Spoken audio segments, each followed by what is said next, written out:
vous remercie. C'est un thème qui a été choisi par la convergence des cadres de la paix du département de Saint-Louis. La vallée du fleuve Sénégal, un pôle économique viable dans le cadre du PSE. Comme vous le savez, le PSE a été lancé par son Excellence M. Macky Sall en 2014 et depuis lors, il y a une campagne de communication qui est en train d'être faite pour mieux faire connaître donc le plan, mais également voir toutes les opportunités que ça enseigne. C'est la raison pour laquelle le coordonnateur et les cadres avaient jugé nécessaire par rapport à la perspective d'accueillir le président sous peu dans cette région, de prendre un thème lié à l'agriculture, qui est un des axes majeurs de ce plan, de le dérouler, de le partager avec les cadres, mais également avec le secteur privé.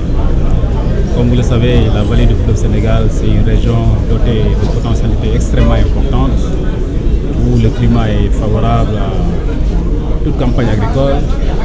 L'eau est là avec l'édification des barrages de Diama et de Manantali, mais également des sols qui sont aptes à faire toute culture. Donc c'est la raison pour laquelle il fallait partager, faire comprendre dans un premier temps pourquoi le PSE, le DG de l'APEX est venu en introduire sur ce plan. Et après j'ai eu à dérouler les opportunités qu'il y avait au cours de la vallée du fleuve Sénégal. Ce sont des opportunités d'investissement extrêmement importantes.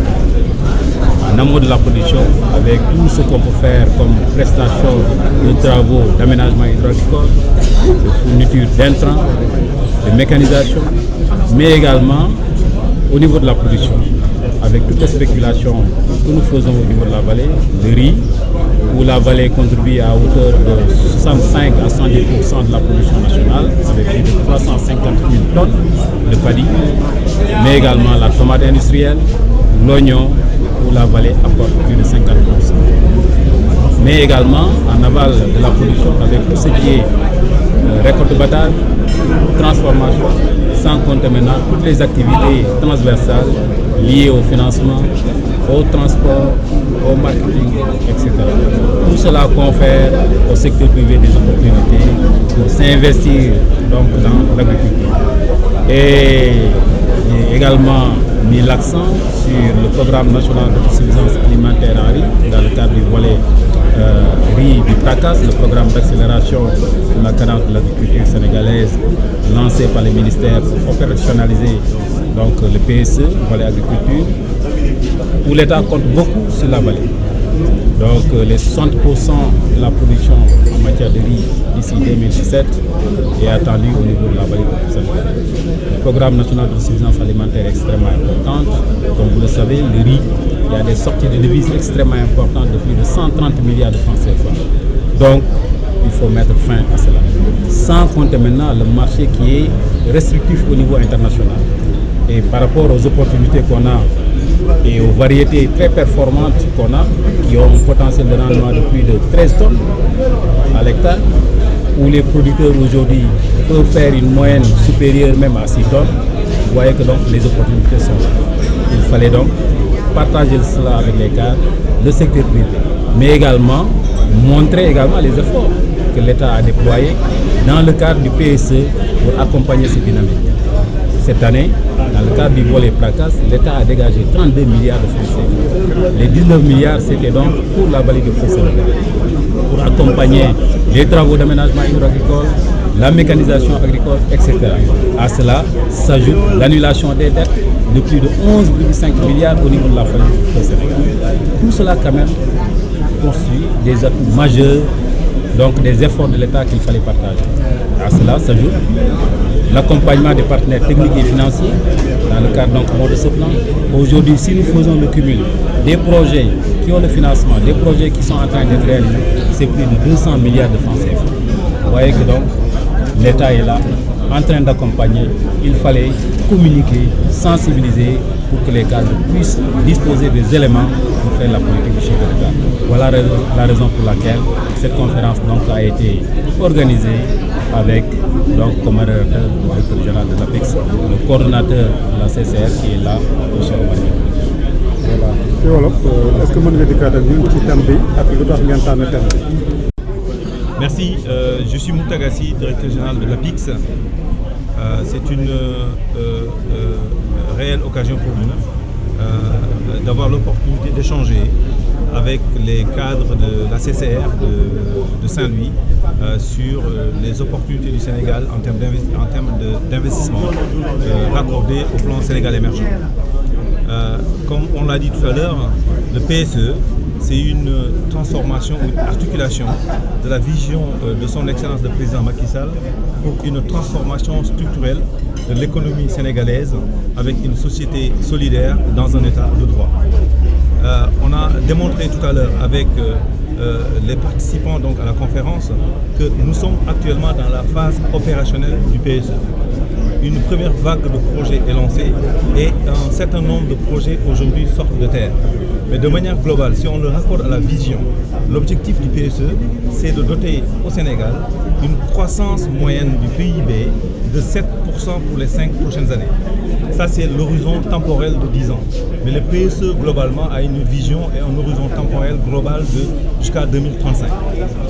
L'augmentation du taux de croissance du PIB de 7% pour les 5 prochaines années se transforme dans la réalité du vécu des Sénégalais par l'augmentation du PIB par habitant qui est aujourd'hui de $1 000 et qui va passer à $1 500 dans les 10 prochaines années. C'est un réel progrès pour les Sénégalais, mais cela s'appuie sur la mise en œuvre de projets et de programmes d'infrastructures structurantes, à savoir 1360 km de voies ferrées, 1170 km de pistes rurales et 4000 km de routes et aussi 1000 MW d'énergie électrique additionnelle.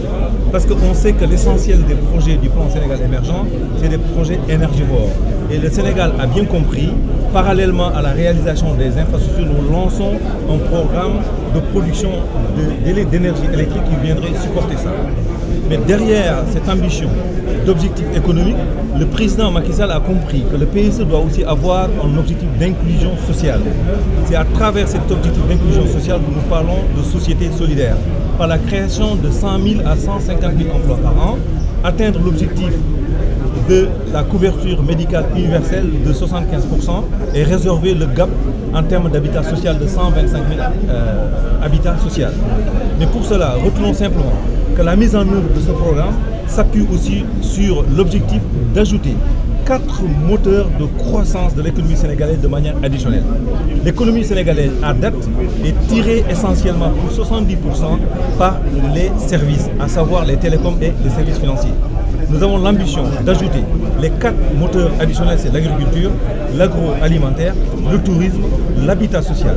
Et dans le contexte actuel de la prochaine visite imminente de son Excellence le Président Macky Sall dans la région de Saint-Louis et de Matam et la région de Tambacounda, le volet agricole revient parmi ces 3 priorités majeures, à savoir les infrastructures, l'agriculture et l'énergie. Le volet agricole a pris un élan certain. Les projets sont lancés et des résultats à date sont palpables, on le verra cette semaine. C'est pourquoi nous avons l'honneur d'avoir aujourd'hui le DGA de la SAED qui représente son patron, qui a fait un exposé pertinent et éloquent et qui a convaincu tout le monde. On se donne rendez-vous à partir du 20 dans la région de Saint-Louis pour visiter les réalisations de son Excellence le Président Macky Sall. Je salue et je félicite les cadres de la CCR de Saint-Louis pour avoir saisi cette occasion-là, magnifiée à travers une communication basée sur les résultats de la vision de son Excellence le Président Macky Sall. Je vous remercie. Je suis le coordonnateur de la convergence des cadres républicains du département de Saint-Louis. Donc nous sommes là aujourd'hui dans le cadre de nos activités de sensibilisation et de vulgarisation des actions de l'État. Vous savez que nous sommes une structure politique et donc nous avons un rôle de réflexion sur tous les problèmes qui touchent donc le pays et de faire des propositions effectivement au gouvernement. Nous avons également un rôle de massification, nous avons un rôle de sensibilisation et de vulgarisation. Et nous ne sommes pas à notre première fois. La toute dernière, c'était sur l'acte 3 de la décentralisation qui était animé par le ministre Maître Oumar Youm lui-même. Aujourd'hui, on parle de l'agriculture, donc c'est pour un peu anticiper donc l'arrivée du président de la République qui est prévue donc du 19 au 22 et qui est une visite économique sur la vallée du fleuve Sénégal. Et donc c'est une occasion pour nous donc de mettre en exergue toutes les potentialités et tous les atouts dont dispose donc cette vallée-là. Heureusement aujourd'hui on a eu le privilège d'avoir le directeur de l'APIX à nos côtés, donc qui nous a essayé de faire en tout cas de nous permettre d'avoir une vision globale sur l'ensemble du PSE. Et nous avons également un cadre de la CCR qui est à la SAED qui a animé la conférence et qui nous a permis effectivement d'avoir une vue globale sur l'ensemble de ces atouts-là, des potentialités de la vallée du fleuve Sénégal. Prochainement aussi, on aura à organiser des conférences de ce genre qui vont porter évidemment sur le PSE, mais cette fois-ci peut-être ce sera un autre volet, peut-être ça pourrait être sur le tourisme, sur la pêche. Vous savez aussi Saint-Louis aussi a une certaine particularité. Et donc en tout cas, nous vous donnons rendez-vous très prochainement et donc sur un événement de ce genre. Voilà.